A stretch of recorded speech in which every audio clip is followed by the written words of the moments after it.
Welcome back to another summer, another season of All Out Cricket's The Final Word. Fueled by Kookaburra Cricket, I'm here today with Phil Walker, who is the editor of All Out Cricket magazine. Good afternoon, Phil. Afternoon, Colo. Adam Collins is my name. We're at the Oval. This is where England cricket team are going to want to be at the end of their limited over season, that being the Champions Trophy. It's a big summer for England cricket, plenty of pressure.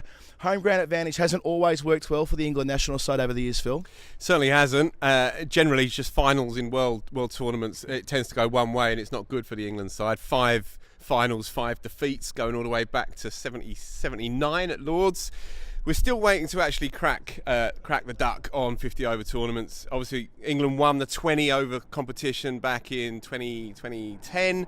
It's the one and only time we've ever won an actual world tournament. Now, this one is on home soil, and terrifyingly for all English punters, England are favourites with the bookies, and even allowing for a little bit of good old-fashioned jingoism and a bit of nationalism chucked in there, they're probably favourites for a good reason, and the good reasons are, in cast list order, Ben Stokes, Joe Root, Jos Buttler, Owen Morgan, Jason Roy, Alex Hales, Chris Wokes. I mean, there's some players there. For once in our lives, there's some players there. And not all of them are available for England's first hit-out, first run of the summer against Ireland in 2 limited overs internationals played over the course of the weekend. One in Bristol, then one at the home of cricket at Lords, about 10 kilometres up the road. Let's go to Bristol first. England were asked to bowl first. Ireland bowled play by Ireland to bat first in those sort of conditions, and England didn't miss out, did they? No, bowled on the one hand, foolhardy on the other. Really, it was dense, classically English, leaden skies.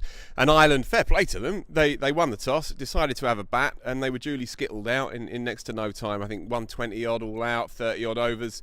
England jumped straight back out there. They didn't even have a break, didn't even have time for lunch. And it was all done and dusted by about 2:30. So it was a pretty chastening experience for the Irish.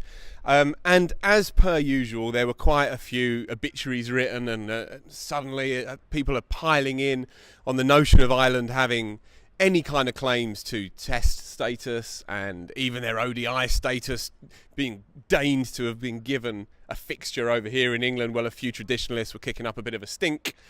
2 days later at Lords, in front of a sellout as well. It's worth pointing out that on a Sunday afternoon, it was an absolute sellout, and Ireland turned up.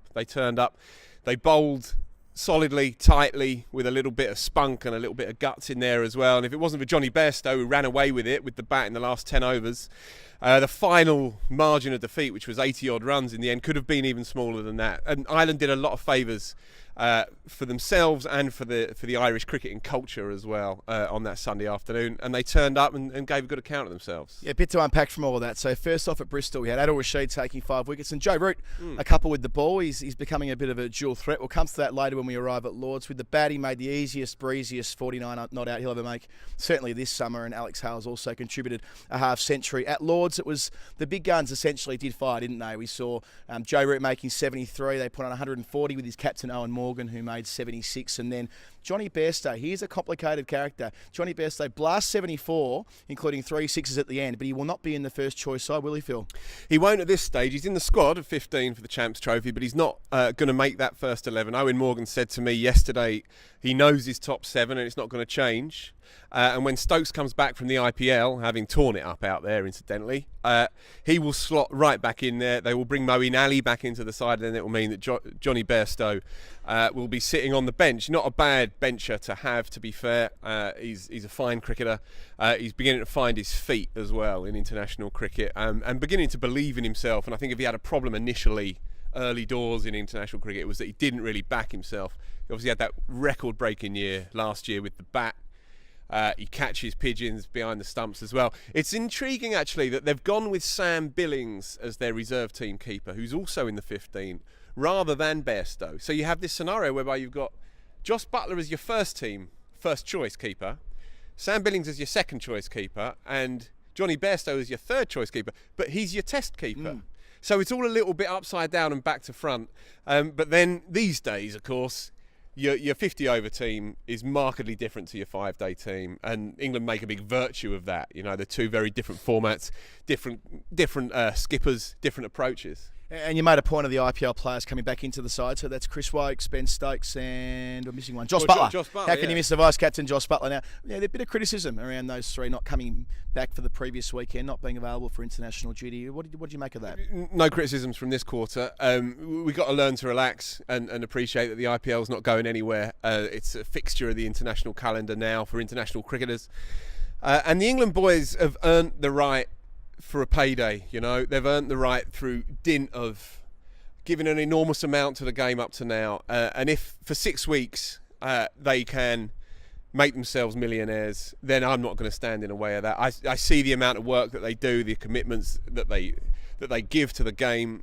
I don't have any issue with it morally whatsoever, and I don't really feel that, certainly in England's case, it will impinge on the future health or otherwise of our international game. Whether that applies in other countries is a moot point. Whether that applies in the West Indies, well, I think we know the answer to that. New Zealand as well, cricketers are increasingly moving towards private leagues at the expense of international cricket. In England, I don't think that will be the case, really, and they will be back for the South Africa ODIs, which take place in a week and a half, which would mean that even though Stokes has probably been the player of the tournament, if his side, the Supergiant, get through to the final, he will still be playing over here. The boys knew that at the start. Strauss, who's the boss of English cricket these days, he made that very clear. There's no way that you're flying back and forth and prioritising the IPL. However, if you want to go and play as much as we will allow you to, then you go right ahead. I think it's a reasonable and mature balance that they've struck on this one. And I have to say, from an England fan's point of view, it's great to see. It's great to see Ben Stokes go out there. He's taken 3 man of the matches in 9. Should have been 4. He's been electric, and he's outplayed even in his own side, Steve Smith and MS Dhoni. He's put them in the shade. It speaks volumes for him as a cricketer, and it's a nice feather in the cap for us as an English cricketing culture. And what do you make of Joe Root, who's going to be captain of the Test side, but not captain of the limited overs formats of the game? He's had a pretty good first couple of games here. He seems pretty relaxed about being a member of the ranks. It's got to be healthy going into a major tournament. They seem to be quite solid and quite stable. I think there's enough on his plate anyway. I don't think there's any need to overburden the kid at the minute. There's a lot of people actually, certainly in private, who wonder whether the Test captaincy is quite the right thing for him at this stage. They don't want to muddy this diamond that we have, and there is that argument I don't personally subscribe to. I think it's the right time for him to do the 5-day job. But there are a few people who think, just let him bat. Don't throw any more stuff on his shoulders. He's already the golden boy of English cricket. Owen Morgan does the job in the 50 and the 20. It makes sense for it to be him. He's a tough cookie. He stares you out. He's got something of the old Steve Wars about him in the way that he carries himself. He's intense in the best possible way. If England are going to win this thing, then he will be the mastermind behind it, because, as Aussie viewers in particular will know, when we went over there for the 2015 World Cup, we stunk the place out, and it was an embarrassment. And Owen Morgan had been given the gig in the weeks before that tournament. He was in no fit state to take that team over, and after that World Cup, and it really was a horror show, they said, right, well, enough of this. We can't keep stinking out room after room that we walk into. We can't be on the outskirts of someone else's party banging on the window.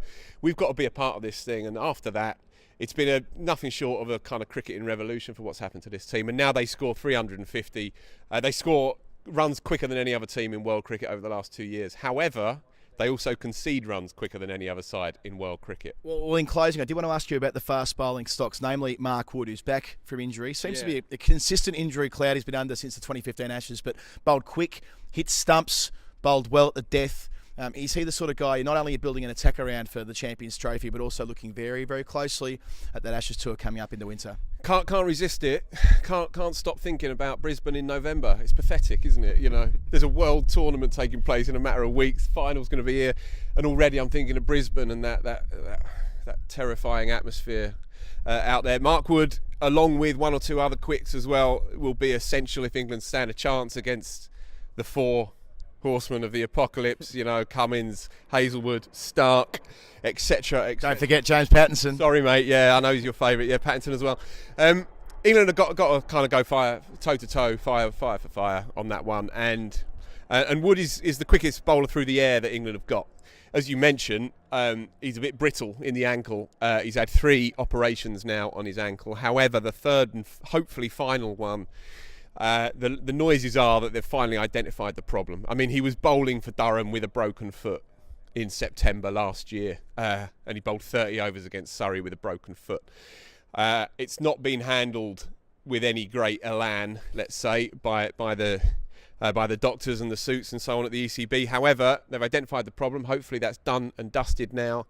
And he's a special talent if you can get it going. We've already seen it. He played in the Ashes over here in 2015, took the final wicket. He's special, very, very special. He finished the game as well, as you mentioned, on Sunday. And he was still finding his way back, I think, in those 2 games against Ireland. But he's unique to English cricket. You know, you don't get many bowlers who turn up and wang it down there at 93, 94 mile an hour through the air. We need him. We need him bad. And he's also tough, bowling all those overs with a broken foot. That's the sort of character you want coming Ashes series. Yep. Heaps and heaps of cricket between now and then, though. Every week we're going to come with Kookaburra cricket and all that cricket with the final word. Thank you to Phil Walker today, who's joined us for the first edition of that. I'm Adam Collins. We'll speak to you before the South Africa One Days next week.